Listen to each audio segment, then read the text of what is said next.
had one of these and I needed one of these. I don't know if you can tell the difference, but there is a little bit of a difference between this one and this one. And what I'm going to do today is I'm going to hopefully give you enough information so that you don't have one of these kind of moments.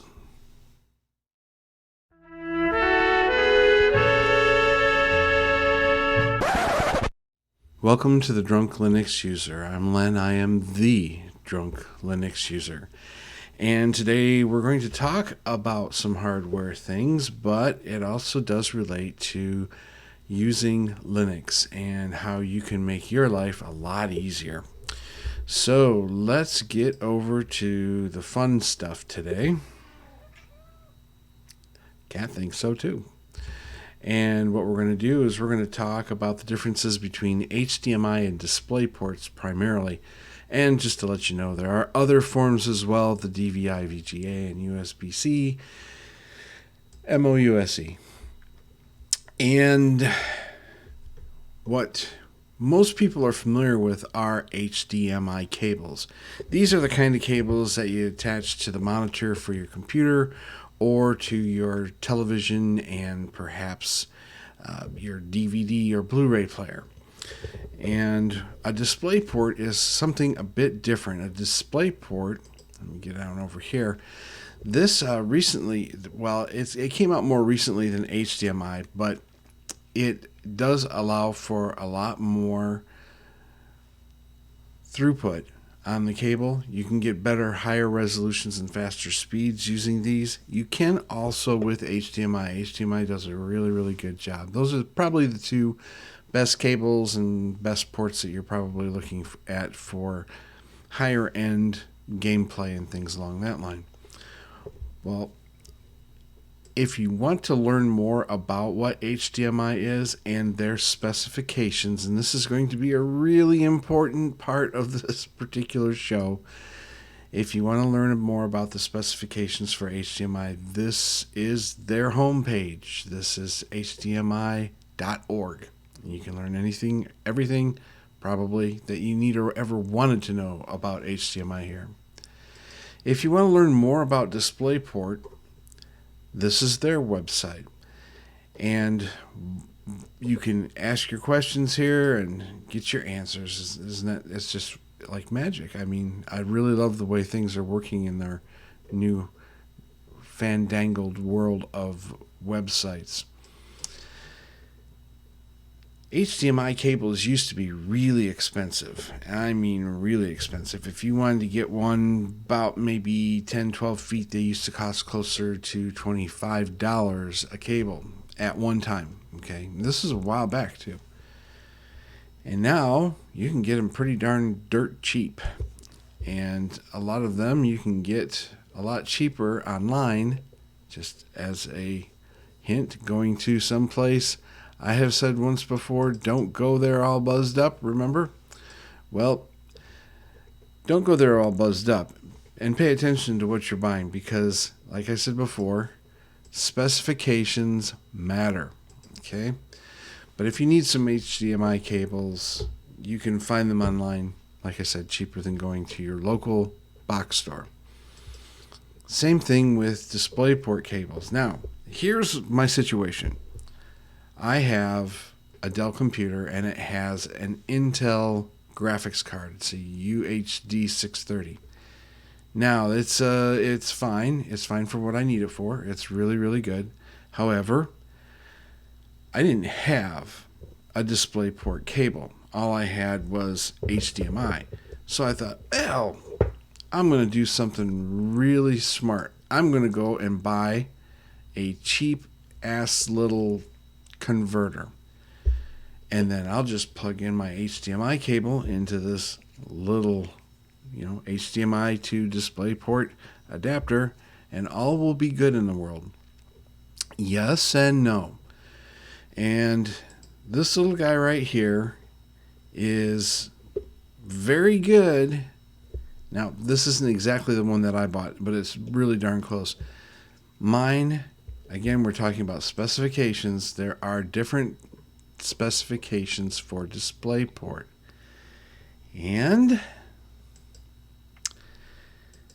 there is different versions of DisplayPort. This little guy is DisplayPort 1.0. What we find online is one that is 1.2. Now this one probably would have worked just fine. I'll tell you why it didn't work exactly the way I wanted to in just a moment. But the display adapter, the DisplayPort adapter, and my cable, sufficient to run a signal through. But the problem is that on the number one position, which was DisplayPort, if I put my nice big 32-inch ViewSonic monitor on there, I couldn't get anything higher than 1080p out of it. Frustrating, considering this is a 2K monitor. So what I was doing was I was plugging the television into the adapter in port 1 and running the TV off from that because I stream movies and like to watch it over there. And then I put my nice 32-inch ViewSonic monitor in port number 2. There was only a small problem with that, and it was annoying. That's all, just annoying. But it was annoying enough. Every time that I would have to boot up and go into Windows as opposed to Linux or vice versa, I'd have to turn the TV on. And I would have to lean back because I got a little corner here. And I'd have to move my arrow keys up and down to select the operating system before the timeout. And sometimes I wasn't quite that fast because I've set my timeout on Grub to 3 seconds. I just don't like to wait that long. Maybe it's ADHD, I don't know. Regardless, the fact of the matter is that it worked, but it wasn't a great solution. And by trying to save myself a little bit of money, I kind of made my life a little more frustrating. Had I bought this DisplayPort 1.2 particular setup here, I wouldn't have had that problem. But take a look at the price. I know, I'm cheap. All right, I'm cheap. But the difference between something like this, $2.58 and free shipping, I might add, and this, also with free shipping, well, I just couldn't see the point in going out and buying that expensive of an adapter. So what I should have done in the first place, because my monitor does take DisplayPort as well as my computer, is I should have just bought a stupid set of cables. Now, this is the stupid set of cables that I ended up buying. They're 3 feet long. It's perfect. My monitor to my computer is maybe all of 18 inches from one to the other. So this is the perfect length, and it works great. So when I got this sucker, I turned everything off. I plugged in the monitor DisplayPort side. I went to the computer, moved everything around the way I wanted it, turned it all on. 2K on the monitor, 4K on the TV. Yeehaw, life is good, and we move right along. Does beg the question, though, how do I know what kind of DisplayPort I have on my computer? And oddly enough, and I didn't buy my computer through Walmart, but Walmart had the easiest answer of all the different places I went to. I went to Dell, and just trying to find out what in the hell I had on my computer, it was like trying to pull teeth. Well, if you have this, then you got that. If you have this, maybe you'll have that, but it's all going to depend on if you have something 2, 3, 4 along. Man, just absolutely crazy. So, just for yucks, I went to Walmart because I did know that they sold them. And I knew that I had a UHD Graphics 630, but I come down here and I find under ports that I have one HDMI 1.4, because again, we're talking about specifications, right? And then I have one DisplayPort 1.2. That was very, very important information for me. So that when I bought my cables, I made certain that the cable specifications were 1.2, not 1.0, not 1.1, but 1.2. Smooth sailing from there. So that's the computer now. I can't really show you on here because they don't have a picture of the back of the computer, but just pretend on the back there's like two little ports, and display port's number 1, HDMI is number 2. This is the monitor I use. And once again, when we go over to specifications, yes. I have 2 HDMI 1.4 specification. I have 2 of those ports, of the HDMI 1.4, and I have 1 display port. And I also have 1 mini display port. But this doesn't tell me exactly what I needed to know as far as what specification it was. But it's a brand new monitor. It's going to handle the 1.2. I wasn't even worried about that. I knew as long as the computer was going to be able to take it, so was the monitor. They were both pretty well much manufactured right around the same time anyway. So how in the heck does this all come back to Linux? Well, sometimes you have to find out what you have on board too. So if you can't readily see what type of graphics card, for example, you have, you can go to this web page, and all of these links will be up there. Not that you need to buy anything. I have no affiliate links or any affiliation whatsoever with eBay, for example. But if you want to find out some information on your computer, you can copy this line right here, open up a terminal, and bring that little guy over here, paste it in, and it'll show you right here. It's VGA compatible controller, Intel Corporation Comet Lake. I did that before too. Comet Lake SGT2 UHD graphics 630. The reason that I bring this up is because you just never know. Sometimes if you have an older computer, you have no idea what you have. And sometimes the Linux distribution that you're running won't give you that information right out of the box. XFCE will not. You're going to have to do this to find out what you've got. GNOME, you can go into your settings, go down to About, and you'll be able to find out.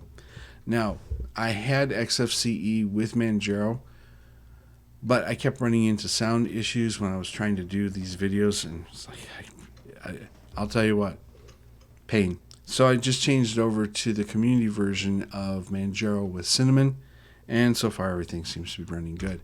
But if I go into settings here, for example,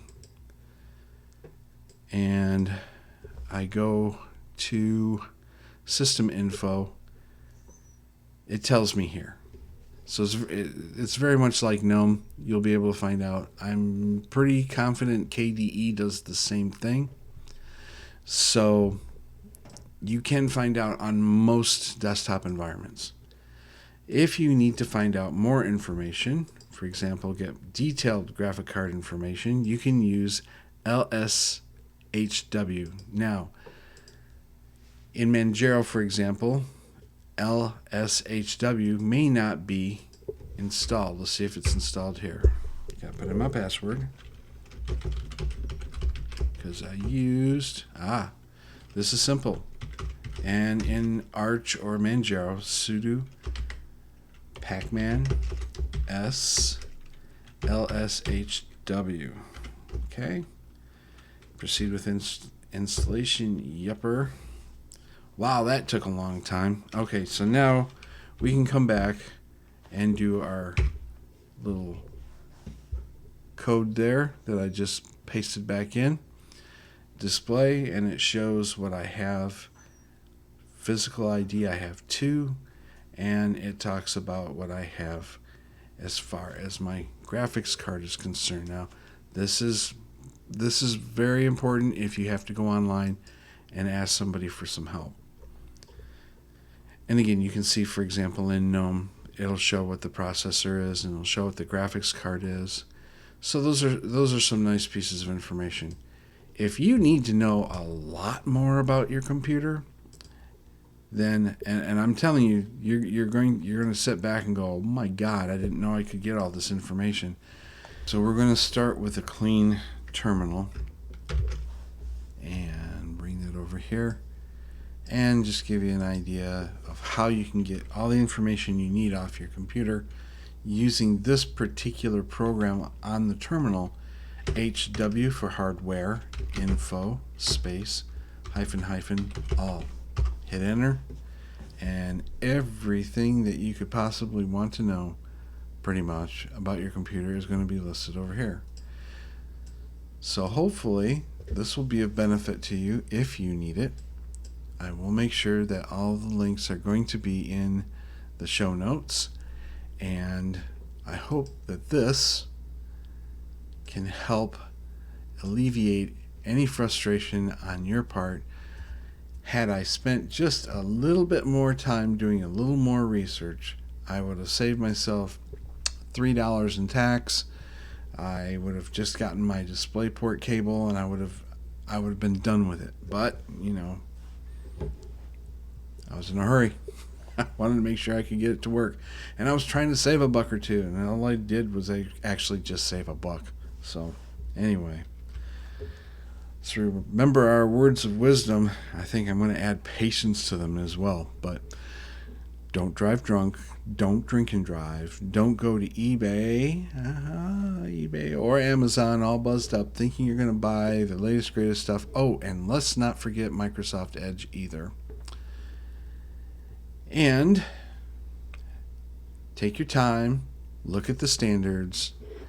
In the meantime, bottoms up. Later, dudes.